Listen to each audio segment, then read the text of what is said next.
pays Sévéraguet, à Sévérac-le-Château. Donc je me présente, je suis Émilie Moreau, responsable de l'Office de tourisme. Et je suis donc Audrey Delmotte, conseillère en séjour.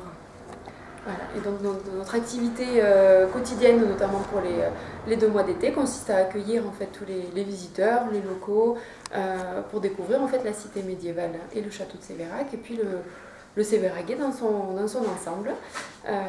Nous sommes ouverts tous les jours, 7 jours sur 7, pour accueillir et conseiller pour la découverte du territoire. Et pour cela, en fait, on a toute une panoplie d'éditions pour la découverte du Sévéraguet. Ce sont des documents en fait, que l'on crée pendant la saison plus calme, en hiver. Donc, vous avez ici un petit peu le panel de tous les documents qui nous permettent la promotion du territoire. Alors, je cherche celui-ci également. Donc, vous voyez, on a toute une déclinaison d'informations autour, par exemple, du lac de la Cisba, qui est situé à la Panouse, à quelques kilomètres d'ici. Ici, c'est un plan de ville pour la découverte de la cité médiévale et du château. L'agenda des animations, indispensable pendant l'été. Ici, un document plus pratique sur les hébergements et la restauration dans Sévéraguet. Et enfin, la dernière création de l'Office de tourisme, c'est la carte touristique du territoire. Et donc là, effectivement, c'est un document qui nous est bien pratique pour la valorisation en fait, de tout le territoire, de tous les villages, et notamment, à l'arrière, la mise à jour depuis cette année de circuits en voiture autour de Fontaine-Voûtée ou de Dolmen. Donc voilà, ce sont des documents bien pratiques pour vraiment découvrir les petits villages et le petit patrimoine local. Ouais, là on l'a déjà, en fait, il y a déjà. Là c'est que la vieille ville, alors je te donne au plan complet, là tu as toute la ville. Pour se dérouler la journée, parce qu'en fait vous avez donc des visites guidées, mais dans votre billet vous avez accès à des animations en fait avec 2 comédiennes. C'est gratuit les brochures, tout à fait, d'accord. Pour trouver les autres accès, il faut essayer de trouver un endroit pour laisser sa voiture et ensuite trouver l'accès pour descendre à pied à la rivière. Il y a quelques zones aménagées, comme par exemple après le village de Rivière-sur-Tarn, à 1,5 km. Ce fabuleux village, vraiment. Vous avez fait le tour? Pas encore, mais on est monté au château, on a fait la cité médiévale, et alors ça m'intéresse d'autant plus que... Qui auriez-vous été à l'an 1000? Est-ce que... Qui aurait été, par exemple, marchand? Est-ce qu'on a des marchands? On n'a pas du tout de marchands. Allez, si, 2, 3 marchands, 4 marchands, c'est tout. Est-ce qu'on a un petit peu d'artistes, des saltimbanques? Oui, oui. Est-ce qu'on a un peu de pèlerins? Qui aurait été moine voyageur? Et les autres, vous auriez été qui? Et voilà. On a un autre troubadour ici. Est-ce que vous avez tous individuellement choisi qui vous étiez? Parce que sinon, on ne peut pas vous faire rentrer dans le village hein, si vous n'êtes pas de l'an 1000. Alors, dès qu'on a quelques pèlerins en plus, d'accord. Très bien. Donne la main, c'est ça, alors. Le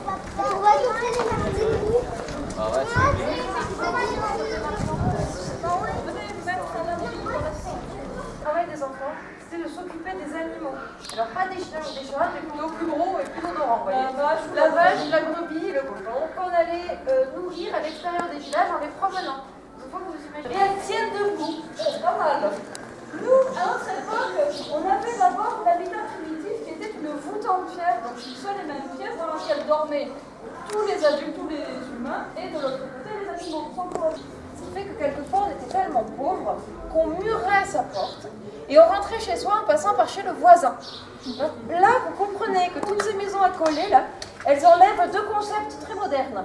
L'intimité, vous oubliez.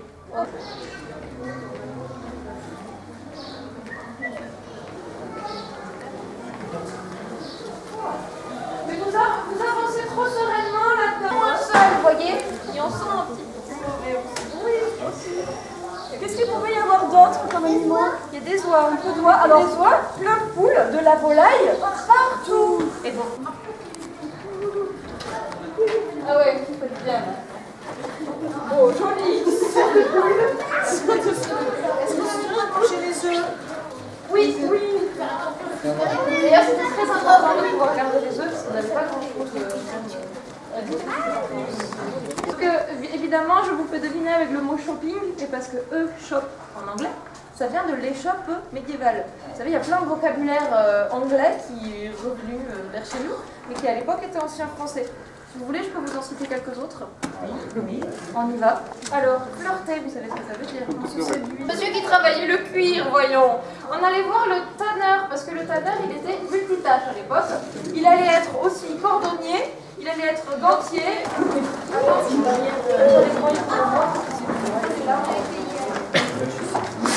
Et la lumière de chez toi. Et par contre, vous voyez que le vol il est plus grand. Vous allez peut-être vouloir en échanger plus. Et c'est des gens d'ici qui vont râler parce que vous leur prenez leur récolte.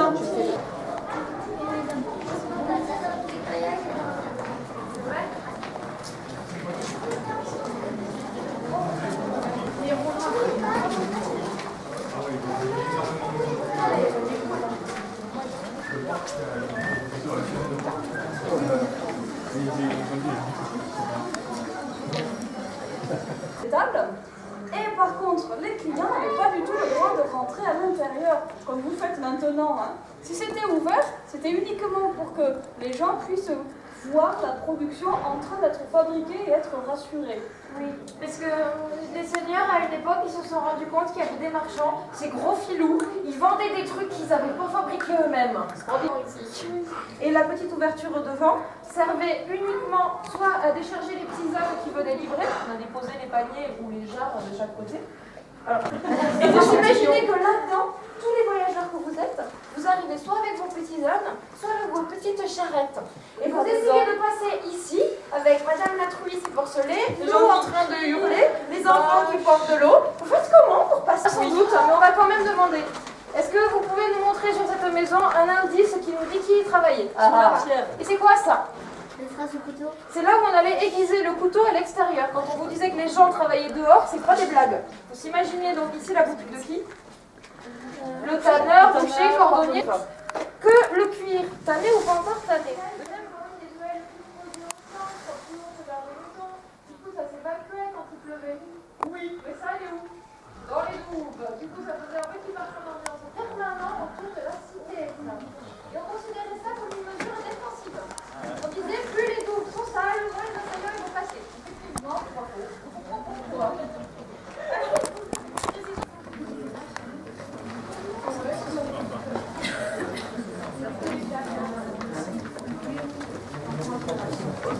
On voit sur le linge pour faire partir la tache médiévale.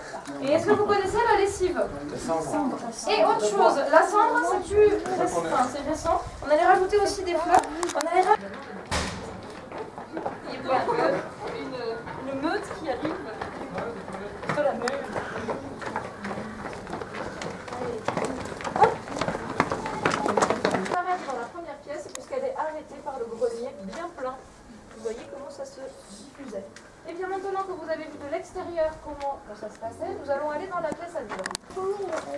Allez les enfants. Or la bougie on l'utilisait pas trop puisque la bougie on la faisait avec de la graisse animale et la graisse animale on préférait la garder pour conserver la viande sous d'autres formes ou alors pour la donner directement aux animaux. Imaginez une autre chose, c'est que le sol n'était pas en plancher. Comme on est là directement sur la voûte en pierre, on allait mettre simplement de la terre battue que l'on changeait régulièrement quand elle était un peu sale. Exactement.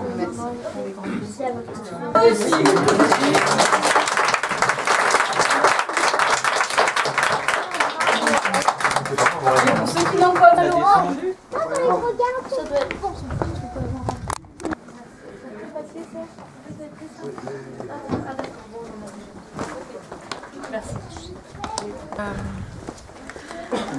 Que c'était super, qu'on a appris plein de choses et que on a vraiment réussi à bien s'imaginer dans la vie des gens au Moyen-Âge.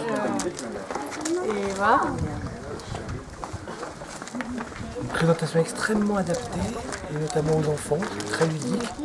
En ce qui nous concerne, certains de nos enfants n'étaient pas ravis d'y aller. Et ils ressortent de là ravis d'avoir assisté à cette démonstration. Ils veulent revenir ce soir. Moi, j'ai trouvé ça trop bien. Allez-y.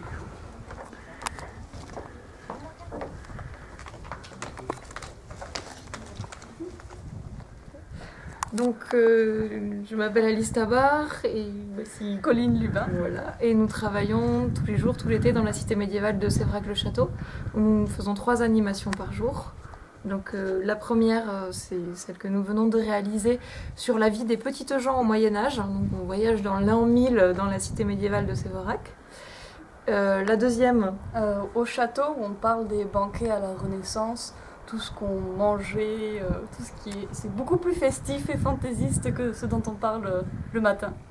Et ensuite, à 17h15, on en fait une dernière dans la cour du château sur les divertissements au Moyen-Âge. Donc on fait un petit panorama des divertissements avec les chants, donc on chante, les danses, on fait danser les gens, et l'art troubadour en général, on explique les différences entre troubadour, ménestrel, saltimbanque, etc. Voilà. La saison a commencé le 6 juillet et se terminera le 1er septembre ici à Séverac.